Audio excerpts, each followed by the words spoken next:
Including Taylor Swift in the Blake Lively, Justin Baldoni lawsuit is savage, strategic, and scary. In an embarrassing new blow for Blake Lively, Taylor Swift will be subpoenaed to be questioned under oath as part of the ongoing Lively versus Justin Baldoni lawsuit battle, according to a source close to the legal action. Both sides in the dispute have reportedly mentioned Swift in their filings, which is why the Eras Tour headliner is part of the first group of potential witnesses who have already been contacted by Baldoni's team. Blake Lively essentially threatened, you could say, Justin Baldoni, calling Taylor Swift and Ryan Reynolds her beautiful little dragon monsters that she sometimes has to use to get what she wants done. Asterisk, Taylor Swift, the global pop sensation, finds herself entangled in controversy as her name emerges in a high-profile legal dispute involving her close friend, actress Blake Lively, and actor Justin Baldoni. Allegations of manipulation and strained friendships have taken center stage, with reports suggesting that Swift feels betrayed by Lively. Amidst the turmoil, Swift has chosen to step away from the public eye, finding comfort in her relationship with NFL star Travis Kelce. As the drama unfolds, fans and media continue to speculate on how this situation might affect both her personal and professional life. Remember I said that the tactic of Justin Baldoni's lawyers to include Taylor Swift in the lawsuit was nothing short of Machiavellian, because I knew that Taylor's name, her team would be like, we got a multi-billion-dollar enterprise, quote unquote, for me, and we don't want to be part of this at all. And now she is running for cover and leaving Blake for dead because they don't want any part of this. And that was a tactic. And I keep saying this is the craziest, by far, legal situation to ever hit the entertainment industry. Asterisk, Blake Lively playfully referenced Game of Thrones by calling herself Khaleesi and Taylor Swift her dragon, likely symbolizing their strong friendship and Swift's immense influence in the entertainment industry. In the series, Khaleesi commands dragons, representing strength and dominance, much like Swift's impact on music and pop culture. Known for her sharp wit, Lively may be suggesting that she sees herself as a queen-like figure, with Swift as her unstoppable force. Justin Baldoni is suing Blake Lively and Ryan Reynolds for $400 million. That's obviously a shit ton of money, and more has been revealed in this lawsuit, including a bunch of texts from Blake Lively to Justin Baldoni. She sent, allegedly, if you ever get around to watching Game of Thrones, you'll appreciate that I'm Khaleesi, and like her, I happen to have a few dragons. So really, we all benefit from those gorgeous monsters of mine. You will too, I can promise you. What? Excuse me. Yeah. What is that text? First of all, I don't know if Blake Lively remembers how Game of Thrones ended. Right. With that text message. Two, I don't think Taylor Swift would like to be called like a little minion. Like saying it's my little dragon is basically like I have a little minion. No. I have a little minion named Taylor Swift. No. Ryan Reynolds.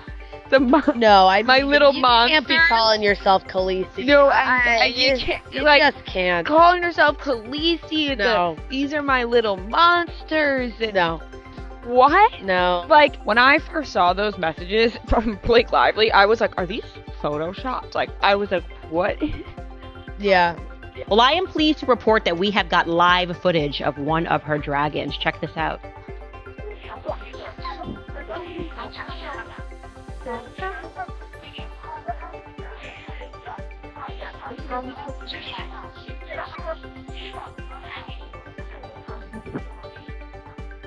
I am so sorry, Queen Khaleesi. It does not seem to be going well for you right now. Well, we'll tell you guys, yesterday we did this episode. Obviously, you saw it. I just was starting to put together this timeline like the psycho that I am and recognize that Taylor Swift was just in the mix a lot. You know, she's listed on a special thanks to Taylor Swift on the credits of It Ends With Us. Asterisk, according to insider sources, Taylor Swift is deliberately stepping back to avoid becoming further entangled in the escalating controversy. An insider revealed that, for now, she is distancing herself from Blake Lively, as she doesn't want to be involved any more than she already is, far more than she ever intended. This suggests that Swift feels she has been drawn deeper into the situation than she's comfortable with and is now making calculated moves to protect her public image ***. Blake Lively has bragged about her big friendships in Hollywood, but it seems like she's losing her steam, and now she was just dropped by Taylor Swift. Blake Lively and Taylor Swift first became acquainted in 2015 when Blake Lively did an ad for L'Oreal and she mentioned Taylor Swift's song Bad Blood in the Instagram post. Because of that, a few months later, the two decided to meet in Australia while Taylor Swift was forming a concert and they formed a friendship there. In 2021, Taylor Swift decided to help out Blake Lively's career because she was trying to be a director, so she let her direct her music video, I Bet You Think About Me. Now that friendship's being put through the rocks because Justin Baldoni in his lawsuit against Blake Lively has named Taylor Swift, saying Blake Lively would use Taylor as a weapon against him. With a big example being a fight that Blake Lively and Justin Baldoni had when Making Amends with Us, where Blake Lively wanted to rewrite that Justin Baldoni didn't want to do. Blake Lively invited Justin Baldoni over to dinner where Taylor Swift was there, and Taylor Swift was trying to put pressure on Baldoni to change the scripts the way Blake Lively wanted. It's very timely. It says Taylor Swift's taking a step back from Blake Lively as dramatic legal battle with Justin Baldoni threatens their decade-long friendship. And it's got Jane Pachushka as the writer. He is in the entertainment space. He's like the top writer for their entertainment column. And he's not going to just write this unless he was told this. This is how it works in the background, you guys. You have these PR people who come behind and they tell you this is what we want planted. And the more power you have, it will be word for word, exactly what you want the public to read. So I'll tell you what they want the public to read.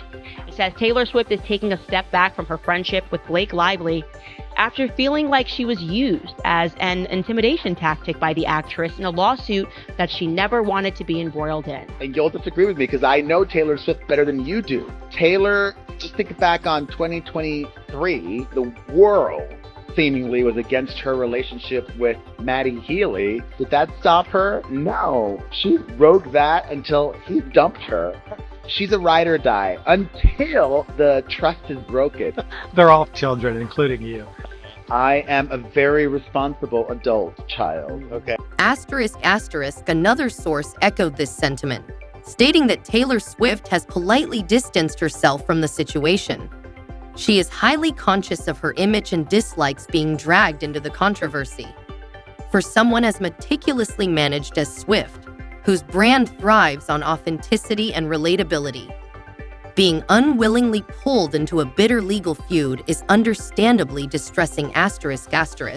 Her friends also think that Blake's "I'm Khaleesi and like her, I happen to have dragons" text to Justin was uncool and unnecessary because she was essentially used as an intimidation tactic. She was referred to as some kind of pet or possession. Taylor shouldn't even be involved in this at all. She was only going over to visit Blake and Ryan with the understanding that the meeting would be over. Second source said, Taylor has politely backed away from it all. She is conscious of her own image and hates that she was even mentioned. Okay, so the last part is true. She is politely backed away because she's conscious of her own image. She's extremely conscious. And in the lawsuit, he's painting her out to be a weapon that Blake Lively used to help bully Justin Baldoni into giving her more control over his movie. And Taylor used her immense influence to help her friend intimidate him. And then Vanity Fair just wrote an article that isn't helping, titled Taylor Swift rolls into Kansas City Chiefs game hours after Justin Baldoni calls her a bully. Well, she looks fabulous. And I was on Justin Baldoni's team, but you cannot bring in my queen Taylor Swift and think I won't. 5. Blake Lively has accused Justin Baldoni of misconduct and launching a smear campaign against her in a lawsuit filed last year. The case took an unexpected turn when Baldoni countersued both Lively and her husband, Ryan Reynolds, for a staggering $400 million. However, what truly shocked fans was Baldoni's decision to drag Taylor Swift into the legal battle. According to court documents, Baldoni claimed that Lively used Swift to apply pressure during a heated discussion with Reynolds over script edits for a rooftop scene ***. Justin Baldoni is now involving Taylor Swift in his lawsuit against Blake Lively. So Justin Baldoni is suing Blake Lively, Ryan Reynolds, and their publicists over $400 million for all the "it ends with us" drama. Now he's name-dropping Taylor Swift, Blake's bestie, in the mix. Thankfully, Taylor Swift is not being sued, but she's mentioned in his 179-page paper complaint. And he's alleging that Taylor's fame was used to pressure him during production. And it really all stems from this penthouse situation where Blake and Ryan live. Apparently there was a meeting there with all of them, and Taylor Swift was actually present, and Blake ended up rewriting one of the scenes. And even after the meeting was over, Baldoni texted Blake this, saying, "I gotta put my glasses on for this one, the font is too small." Also was working on the rooftop scene today. Really love what you did. It's so much more fun and interesting, and I would have felt the same way without Ryan and Taylor. This was a sinister PR move. Blake Lively then moved 11 days later to file a lawsuit. So now she has filed a lawsuit. And I don't think she ever wanted to do this. I think she genuinely wanted this to be a PR move, and she wanted to leak it to the New York Times. She thought the public would take her side with no questions asked. And instead the public is saying, no, we have a few questions here. And Justin Baldoni is going all the way to the wall on this. His lawyer is already giving interviews explaining just how nasty her team has played this. The lawyer's name is Brian Friedman. He stopped by the Megyn Kelly show, and here's some of the things that he had to say. First, he says there used to never be a sexual claim. There never was a sexual claim until she went to that civil rights office. Take a listen. There was actually no allegation of sexual harassment until the lawsuit was. We're going to be talking all things Blake Lively and her legal complaint that she filed against her It Ends With Us co-star Justin Baldoni. Yes, the It Ends With Us movie drama does in fact not end. What's interesting about this story to me is the Justin Baldoni of it all. He is a self-proclaimed male feminist. He's woke. He speaks out against sexual assault and sexual harassment, even toxic masculinity. And now in this legal complaint filed by Blake Lively, he's being accused of sexual harassment. I challenge you to see if you can use the same qualities that you feel make you a man to go deeper into yourself. And will you be man enough to stand up to other men when you hear locker room talk, when you hear stories of sexual harassment, when you hear your boys talking about grabbing ass or getting her drunk? Will you actually stand up and do something so that one day we don't have to live in a world where a woman has to risk everything and come forward to say the words "me too"? It's going to be really awkward. I will say, just for the record, I'm not a fan of either of these individuals, and something about both of them rubs me the wrong way, so I'm not sure. In an article titled, "We Can Bury Anyone," Blake Lively heroically shared her story, and the world was on her side because it looked like she was just trying to take down a predator in Hollywood. So Justin Baldoni and his ace lawyer launched an all-cylinder-fire attack to clear his name, and he started by suing the New York Times, saying that article was just published because it was paid for by Ryan Reynolds, and it was a multi-layered scheme planned out by Blake and Ryan to take down Justin. And I think it's pretty common knowledge that the mainstream media will lie on behalf of their powerful friends or anyone who pays them off to say first. *** Baldoni claimed that Swift's unexpected presence made him feel pressured to comply with Lively's script directions, suggesting that her influence was used to sway decisions. This revelation was reportedly a turning point for Swift, who had no intention of being involved in the meeting, but happened to arrive at Lively's New York penthouse while it was still underway. So as Justin sees it, as Blake was busy trying to strong-arm and take over every part of his movie, she, out of the blue, rewrote a part of the script and then gave it to Justin for him to see if he liked it and if they could put it in the movie. But she's not the writer of the movie. And then Blake told him that he should come over to her and Ryan Reynolds' penthouse and talk about that part of the script that she wrote.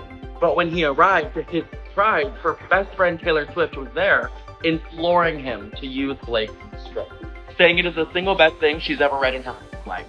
And keep in mind, this is all about career advancement for Blake Lively, and Taylor Swift has been one of the people supporting her in doing that and will be pretty ruthless to keep her friends succeeding. She even let Blake Lively direct her first project ever, which was Taylor Swift's music video. Blake Lively did not even read the book that the movie was based on. Correct. And we're not talking War and Peace. And then she wanted to ixnayed all of the wardrobe choices, because when you're making a movie about a poor woman who's suffering from domestic violence, you want her to look like she has money. Right. That Blake said. That's what she did. She looks like she has money. Yep. And she's dressing in florals, and then she's going on this press tour. Her liquor line and her hair care line, because that's what women who are trying to escape with their lives are worried about. That's what generated her negative press and led to a series of clips of her being insensitive in one way, shape, or form with other interviewers in the past. She has no one to blame but herself. *** critics have questioned why, if Blake Lively experienced an unprofessional environment during filming, she didn't report it to her agent or union at the time. Many argue that taking formal action earlier could have resolved the issue before it escalated into a legal battle *****. She said, I have clients that have felt uncomfortable with their directors before, that haven't liked their directors, and have felt like it's getting a little weird. All she needed to do was make one call to her agent or one call to the union rep and say, listen, I have a director that's just pushing boundaries a bit. He's making me feel uncomfortable. And that's it. Listen, that's all it would have taken. But weren't we past that? Because there was that period of time at the beginning where there was the list of demands that she said she would not accept any more of. The 17-point list of demands that came in the middle of production, yes. Right. So he said, okay, great, I won't do those things anymore, and there were no more problems since then. So why then sue him after the fact? He agreed to not do it, he didn't do it. And no, none of it makes sense. An insider reveals that Colleen Hoover, who initially supported Blake Lively, now admits she never actually read the novel before getting involved in the film. This revelation has sparked criticism, as many had assumed her backing was based on a deep understanding of the story. Fans are now questioning her role and credibility in the project *****. Let's start with Colleen Hoover, okay? That is the author of It Ends With Us, who text messages, emails, interviews, all of the proof that is out there in the public shows us that she positively adored Justin Baldoni. She asked him herself. Initially, he was just getting involved with this project because of the book. But then she asked him herself to play Ryle in the movie. And things were great until Blake Lively, right? We actually had, and I think we're still trying to pull it in, this old clip of her discussing how amazing Justin Baldoni was, because he didn't just want to take on this book project, but it was important for him to understand the readers and the fans of the book, what it was that they adored about these characters. Oh boy. Perez Hilton here, and if you're not familiar with her, she is Colleen Hoover, the author whose novel Justin Baldoni found, optioned, and turned into the movie co-starring Ryan Reynolds' wife and Taylor Swift's bestie, Gossip Girl alum and B-list actress Blake Lively. He alleges in his lawsuit against what many are calling Amber Heard 2.0 that she never even read the novel that Colleen Hoover wrote. And he's got text to prove it. And this novel means a lot to many people because it deals with a very sensitive subject matter, DV. Swift's decision to distance herself isn't just about the lawsuit. It's about self-preservation.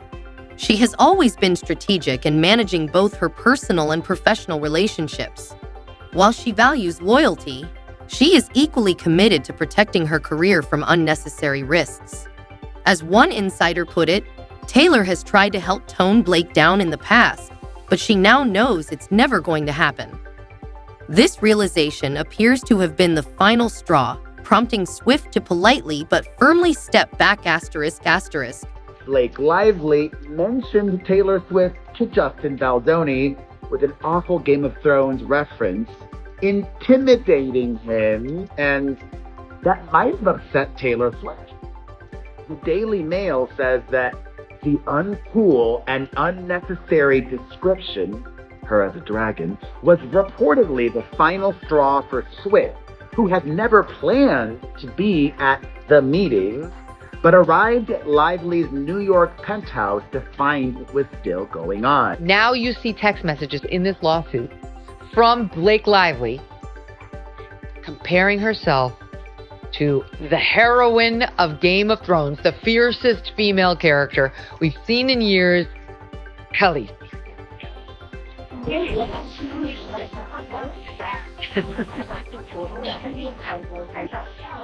That's her riding her dragon. She's the mother of dragons in Game of Thrones, and that's what Blake Lively says in a text message, that she too has her dragons, Ryan Reynolds and Taylor Swift, that's again believed to be the other person, and that they are powerful advocates for her. And while it seems to be said like, I'm so lucky that I have them as great storytellers to help me rewrite the script, what Brian Friedman alleges is You'll go along or I'll unleash my dragons on you, you loser who no one's ever heard of. Asterisk, Blake Lively has long been regarded as one of Hollywood's most charming and likable actresses. But her reputation is reportedly taking a hit due to her own actions. Some industry insiders claim that her involvement in the lawsuit and the way she has handled the situation have contributed to the negative press surrounding her. Rather than addressing the controversy head-on, Lively has reportedly avoided questions and limited her public appearances, further fueling speculation asterisk. And then there are other moments to go like, am I the in the room? Like, what is happening here? I would show up on a set. I knew that they just wanted me to show up and look cute and stand on a little pink sticker where I'm supposed to go and say what I'm supposed to say. But I also knew that like that wasn't fulfilling for me, that I wanted to be a part of the storytelling, that I wanted to be a part of the narrative, whether that be in the writing, in the costume design, in creating the character. And sometimes I had directors or producers or writers who would welcome that and invite that once they saw that I was able to offer that. And sometimes I would have people who really resented that because they were like, we just hired you to be an actor. Yet when I went in the meetings, I would just seem like I'm just there to be the actor and ready to get the gig. I wouldn't reveal that I actually need to have authorship in order to fulfill. Asterisk, a major factor in this ongoing saga is Blake Lively's lawsuit, which is reportedly creating ripple effects throughout the entertainment industry. With the legal battle hanging over her, Lively has been noticeably absent from certain public events. Even when she does make appearances, media attention tends to focus on her legal troubles rather than her work asterisk. What do you think about her uninviting Blake Lively? Do you think that's real, or do you think that's just news, like trying to get headlines? I think it's 1,000% real. I think she got caught, and going by Taylor Swift's history of her songs like Bad Blood with Katy Perry and all that kind of stuff, it seems like if she finds people that are crossing her, it's a donezo. And I feel like, you know, Blake was probably doing this for years, using her as a pawn, being like, I'm friends with Taylor Swift's my best friend, and all that kind of stuff, to get her way into things or whatever it is, right? And then for the text message to come out and her calling her a dragon, like, I'm Khaleesi and these are my dragons. It's like, wait, what? Like, I'm Taylor Swift. I don't need this. Like, I don't need these small games that you're playing. No, like, what? Like, right. No. Like, I'm out. I think, and then I think she's the godchild to one of Blake's kids as well, right? Yes. I believe that she is. Yes, she is. I don't know what's going to happen there, but maybe she'll just take 6 months off from her and then just okay. The league. I don't know. You know, there was a Super Bowl commercial with Glenn Powell and he ate the dragon. I wonder if that was a reference, like a very subliminal reference to all of this. So I can see that commercial. I can try a little bit. Blake Lively and Ryan Reynolds skipped the Golden Globes, even though Ryan Reynolds' new film, Deadpool and Wolverine, was nominated. And now it appears that Blake Lively may have been snubbed by the Golden Globes, which may have prompted them to not. So a new report online suggests that WME was trying to get Blake to be a presenter at the Golden Globes, which was declined, which was likely due to the bad press that she was getting while promoting events with us, which ultimately spearheaded the whole lawsuit against Justin Baldoni. And also noticeably absent was Wolverine himself, Hugh Jackman, who we saw all over the promotion of it. Asterisk, Blake Lively is facing criticism for allegedly using the asterisk it ends with us asterisk premiere and promotional events to promote her own brands and products. Critics argue that she prioritized her personal business ventures over the film itself, blurring the lines between her acting career and entrepreneurial pursuits asterisk.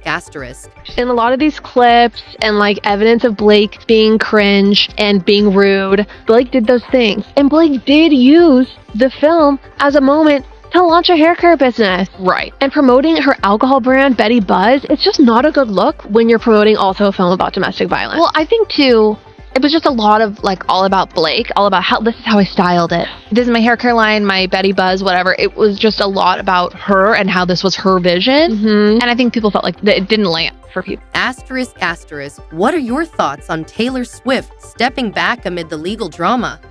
Do you think it will have a lasting impact on her friendship with Blake Lively? Share your opinions in the comments below asterisk.